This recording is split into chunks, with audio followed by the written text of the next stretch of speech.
Okay, good morning, guys. This is 6.2, solving systems using substitution, and the objective is to solve systems of equations using substitution. At any point you need to pause, go ahead and do so, and away we go here. So when you solve systems, just like 6.1 where you graph two lines, you're finding out where they cross. And later on in the lesson, I'll show you what happens if they don't cross, if they're parallel, or if you have one line overlapping onto another line. But to solve systems using substitution, you have two lines. And I got step 1, 2, and 3 down here. Go ahead and put that into your notes here.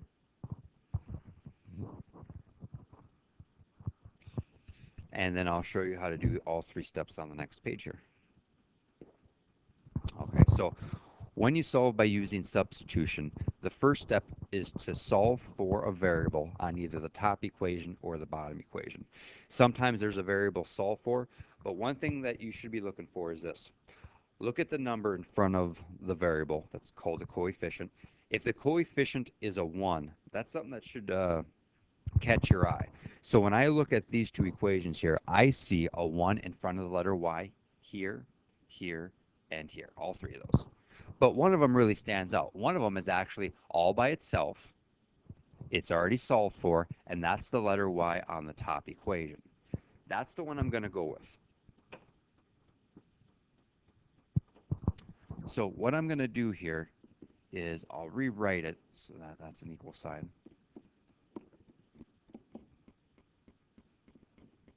Okay, first thing I do is I pick an equation and I go with it. So I pick the top equation and I know that the letter y is already solved for. So I go y equals 3x. I just rewrite it. Later on, I'll show you how you might have to move something to the other side of the equation for step 1. But in this problem, it's already solved for. The next thing is parentheses. Take the part that you solve for and put it in parentheses. Okay, now we're on step 3. Step 3 is to take that part in parentheses and put it in place of, or in other words, the whole reason this lesson is called substitution is you're going to substitute the 3x in place of the letter y. I'll draw an arrow, except in the equation we haven't used yet. The 3x will go in place of the letter y in the equation we haven't used yet right down here. So I'm going to rip off this equation, except I'm going to substitute the 3x in place of the letter y. X plus 3x equals 32. It's kind of tough to wrap your eyes around, but this stayed the same. This changed. This stayed the same. The only thing that changed is what you substituted in place of. 1x plus 3x gives you 4x equals 32. Divide by 4, x equals 8. And then whenever you have an answer, it's an intersection point. That means it's a point. It has an x and y coordinate. So to find out what your y is, you'll take your 8 and put it back in place of wherever you had the parentheses in the beginning. This should catch your eye when getting the last part here. Take 8 and put it in place of the x, and 8 times 3 would be 24. The intersection point between these two lines is located to the right 8 and up 24. And some people write it like this, 8, comma, 24. So it looks a little bit more like a graphing answer.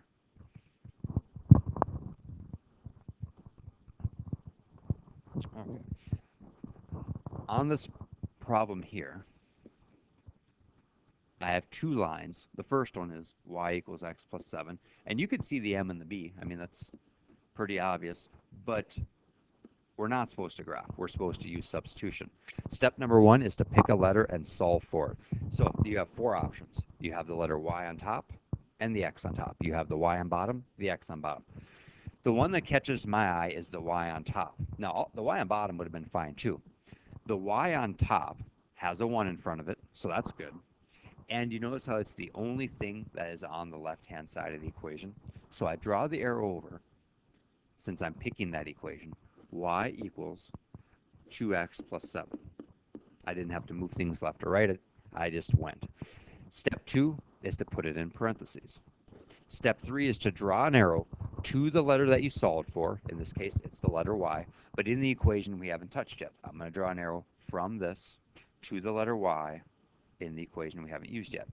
So that's going to change. We're going to substitute the 2x plus 7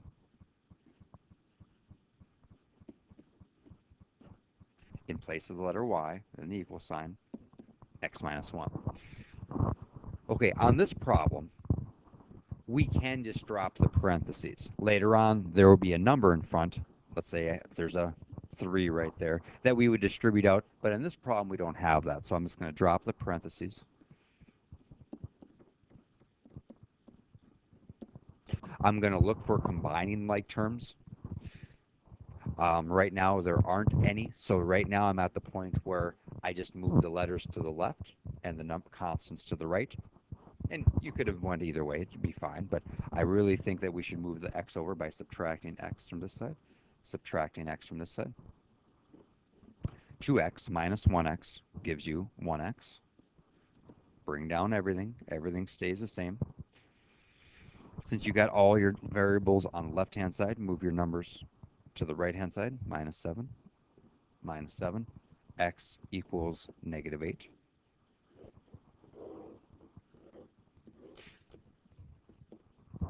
Not only do you solve for x, but you solve for y because it is a coordinate that you are trying to solve for. The best place to put negative 8 is back where you had the parentheses. That is a big hint to put it back in place of.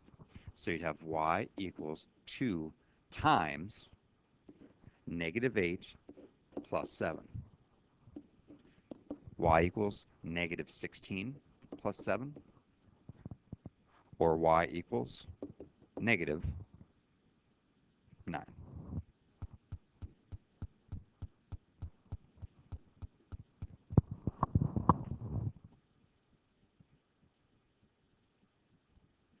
Okay, and that should be it for that one there, guys. Okay, now this would be one that I would say is one that you need to know how to do. The previous two were, I would say, some of the easier ones. This one right here involves all 3 steps.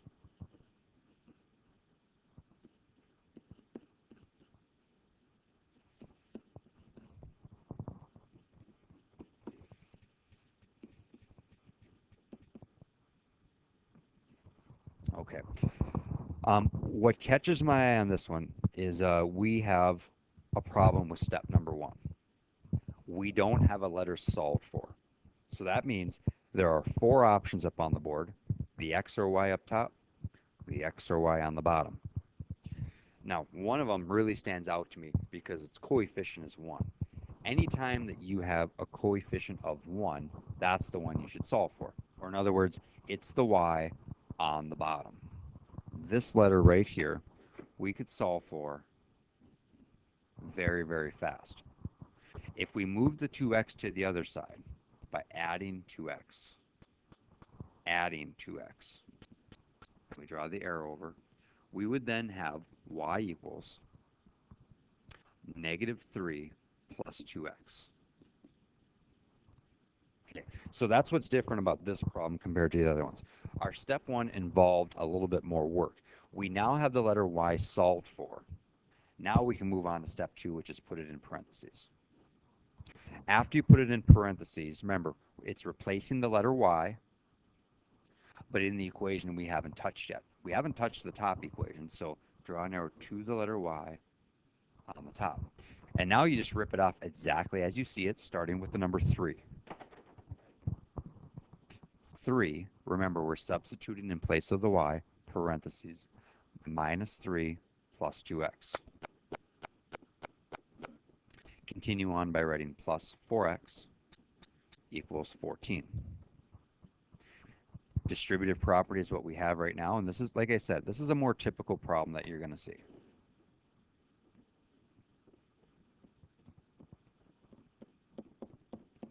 Okay, now that we have distributive property done, we look for adding like terms that are on the same side. On the left-hand side of the equation, the 2 terms that look similar or alike are the 6x and 4x. Putting those together, 6x plus 4x gives you 10x minus 9 equals 14. Add 9 to both sides.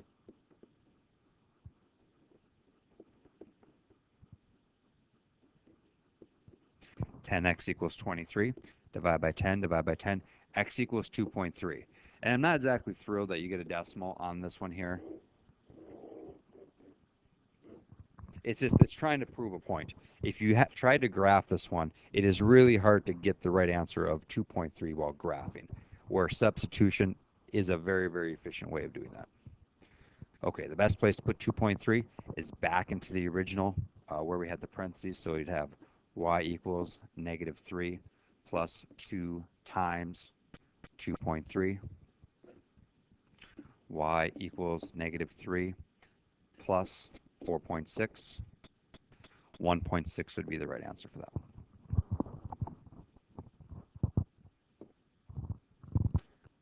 Okay, so I want to keep this video short, but this would also be a great problem to go over on your own right now to see if you have it down.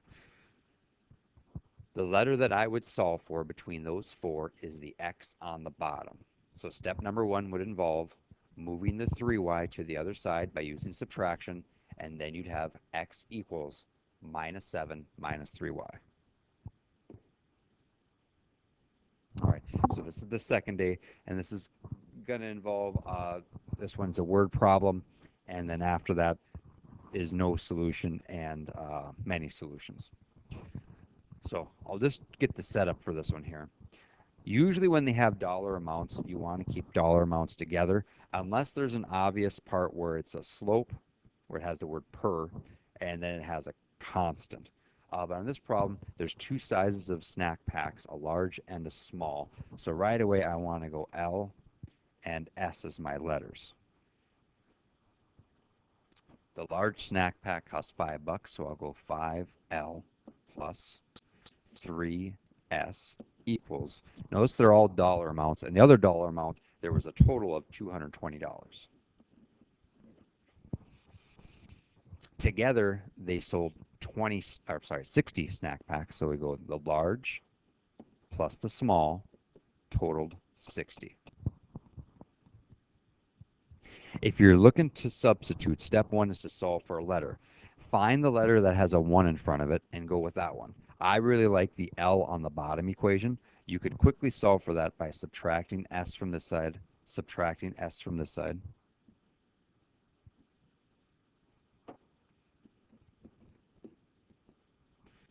So draw the forward arrow.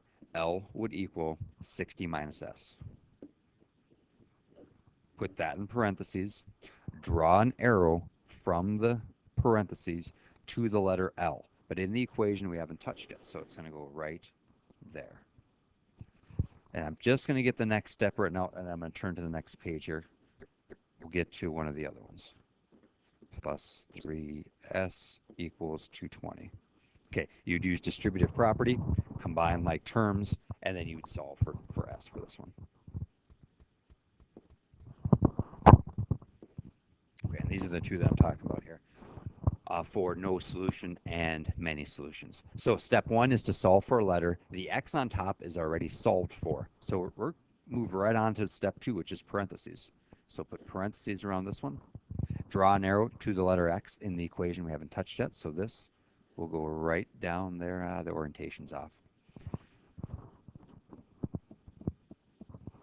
Okay, so that's going to go in place of the X. All right, so we got 3.5 times -2y plus 4. And continue on by going plus 7y equals 14. Distributive property, -7y plus, so we have 14.0, which is just 14. So I'll just scratch that off and we'll go 14. 7y equals 14. Combine like terms. You notice the 7y, -7y, and +7y. When you combine them, you get 0y. That's basically 0. So 0 plus 14 is 14. All right. So 14 equals 14. If you ever get a solution like that, that is an example of many solutions.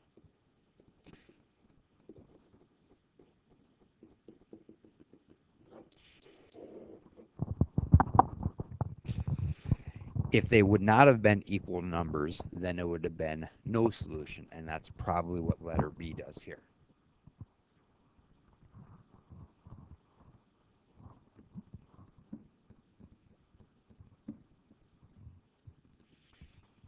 Okay, so letter B, pick a letter and solve for it, but letter B is kind of like letter A. We have a letter that's already all by itself, so we can move on to step 2, which is to put it in parentheses. Draw the arrow to the y in the equation that we haven't touched yet. There it is right there. So we'd have parentheses 3x minus 11 minus 3x equals negative 13. If there's a number out front here, like a 2, a 6, 7, whatever, you have to distribute. But if there is no distributive property, just drop the parentheses. Just go 3x minus 11 minus 3x equals negative 13.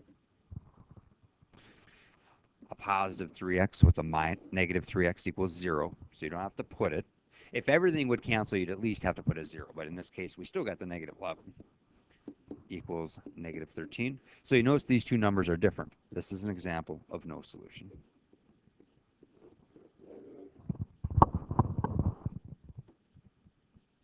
Okay. And I'm going to skip this one here. This is very similar to the other one.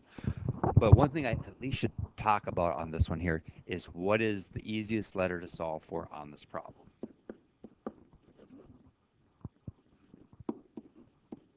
So step 1 is to pick a letter and solve for it. So I always look for the one that has a 1 as a coefficient. Your coefficients on this problem are 6, 5, 2.5, and 3. Notice how none of them has a 1 in front of it. So honestly, you just have to pick a letter and solve for it. If you would pick the top equation, or the bottom, it don't matter. I like to pick the lowest number. So if you wanted to, you could pick the top equation. I'd pick the x to solve for. To do that, you'd have to subtract 6y from both sides first as your start of the problem. So you'd have 5x equals 8 minus 6y. Then you'd have to divide every term by 5.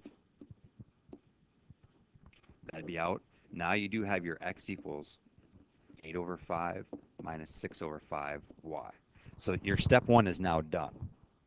Step 2 is to put it in parentheses and put it in place of the letter x right there. And away you go. All right, that's it. So if you need extra help, you could watch the video again. You can come in and get help before or after school, but that is 6.2, guys. Have a great day and good luck.